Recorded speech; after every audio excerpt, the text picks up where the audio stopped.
Good morning. So in this video, I'm going to show how I repaired my paddle shaft. I originally tried bamboo and it broke. Then I remembered I had this teak wood in the garage, and so I tried that. It's square, not ideal. So I rounded the corners to fit in my shaft. Um, if I had a round dowel, I would have used that and either lathed or sanded it or grinded it down to fit. Um, in this case, I went with this kind of square piece of wood because that's what I had. Um, and then here I'm wetting out the hemp. The hemp kind of comes in a it's kind of different lengths and stuff. So I kind of pull it, smooth it out, get a nice strand going, dip it in the resin. Then I'm wrapping it around the break point here to kind of fill the gap that was there from the break and from previous repair attempts. And then this is I'll put a link to what this blue purplish it's purple and later on is in the video description. But this is essentially a peel ply. The resin doesn't stick to it, or it doesn't stick to um, the carbon or whatever I'm epoxying here, and so I just wrap it with that, and then that it does a good job of simulating a vac bag, which is to kind of smooth out the resin and get everything pressed tightly. And sometimes getting it off can be just getting it started, and sometimes the resin will drip over or whatnot. But that one came off clean. Then you can see I'm flex testing it, and it feels solid, and so move on to the next step. I'd seen in some of my other repairs that just putting a thin like weave or like mat kind of simulating fiberglass or a carbon patch with the hemp, it just didn't seem to be quite as strong. It seemed like it was ready to tear as I was flexing the paddle shaft. And so here I'm trying making a braid of the hemp to essentially make a hemp rope, which is if I tried to break this with my hands, I couldn't. It's too strong just by pulling it apart. And so by braiding it, and then I'm gonna cut it in half and put one on each side of the paddle where it's made sense to me. Like these are the flex points when I'm pulling or pushing hard on the paddle or bracing hard. So I'm gonna again wet out the braids. Because they're long enough, I'm folding them in half and placing them kind of centered right on the break point there. And then I'm taking some more hemp, wetting this out, and then I'm going to wrap it around the shaft to hold everything in place and add more.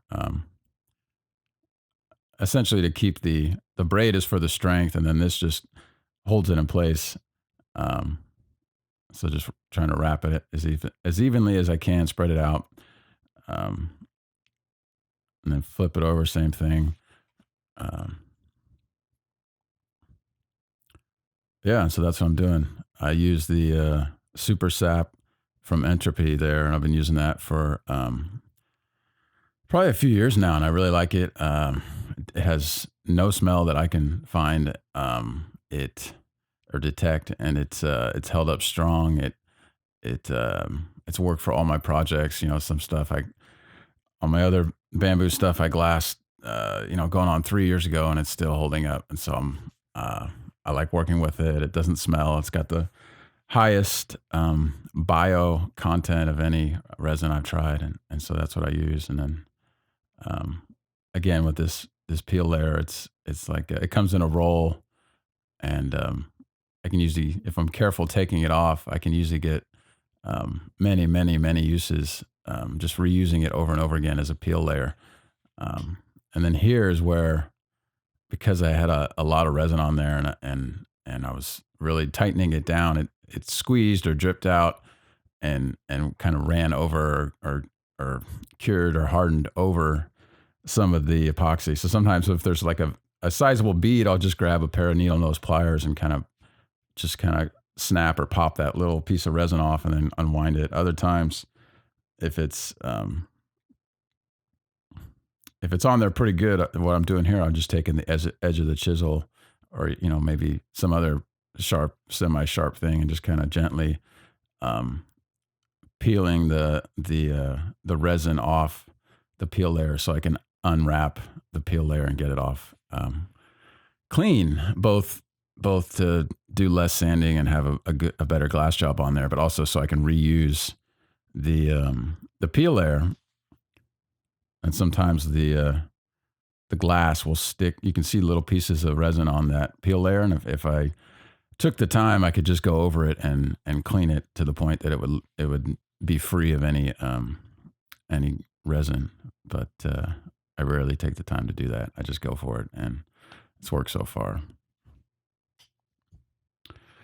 And then because I'm wrapping it and there are edges to that, there tends to be there'll be a few ridges or kind of steps from the peel layer, and so I'll just go ahead and sand any of those that are there. I'll sand them down, get it as smooth as I can, and then for this, because I'm rubbing my hands over it, I want it to be smooth and watertight, and nothing. I don't want to have my knuckles or the palms or whatever catching on anything or getting abrasion or friction or anything. So just putting a filling the gaps kind of a deal, filling all the little nooks and crannies with glass, and the way I do that to make sure it does fill all of those, and there are no like drips coming down one side or the other, creating kind of an icicle effect, is I'll apply it, I'll let it harden,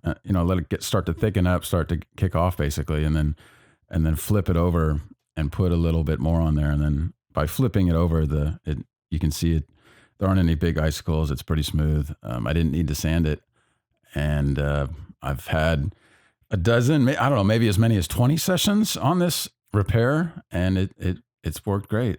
Like the other repairs I did, they snapped pretty soon in the testing phase. And so this one I've had, many, many waves and hard paddles, and it all works. So thanks for watching. Hope this helps.